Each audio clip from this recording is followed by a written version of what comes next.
క్రిష్ వాళ్ళ నాన్న చెప్పిన విధంగా అయితే సత్యని తీసుకొని హనీమూన్‌కి వస్తూ ఉంటాడు. ఇంతలో అక్కడ ఉన్న హోటల్ వాళ్ళు చాలా ఘనంగా వాళ్ళకైతే ఆహ్వానం పలుకుతూ ఉంటారు.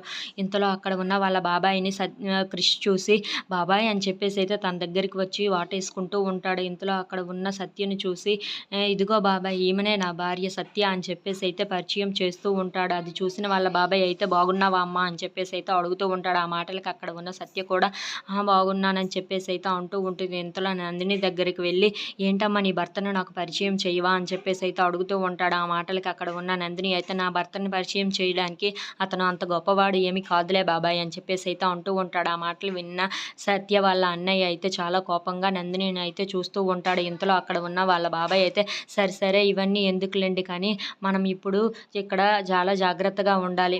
మీకు ఏ అవసరం కావాలన్నా నన్నే అడగండి అని చెప్పేసైతే అంటూ ఉంటాడు. ఆ మాటలు విన్న క్రిష్ అయితే ఏంటి మా నాయన ఇక్కడే కూడా నాకు సీఐడీని పెట్టాడన్నమాట. ఇతని దగ్గర చాలా జాగ్రత్తగా ఉండాలని చెప్పేసైతే అనుకుంటూ ఉంటాడు. ఇంతలో వాళ్ళ బాబాయ్ మీ ఇద్దరిది లవ్ మ్యారేజ్ అనుకుంటానురా అని చెప్పేసైతే అంటూ ఉంటాడు. ఆ మాటలకి అక్కడ ఉన్న క్రిష్ అయితే అవును బాబాయ్ మా ఇద్దరిది లవ్ మ్యారేజే అని చెప్పేసైతే సత్యను దగ్గరగా తీసుకుంటూ ఉంటాడు.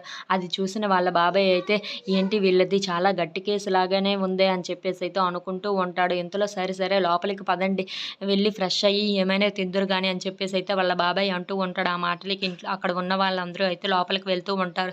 ఇంతలో అక్కడ ఉన్న వాళ్ళ బాబాయ్ వీళ్ళు ఇక్కడి నుండి వెళ్ళేలోపు ఎలాగైనా వీళ్ళని కలపాలి అని చెప్పేసైతే డిసైడ్ అవుతూ ఉంటాడు. If you like this video please subscribe.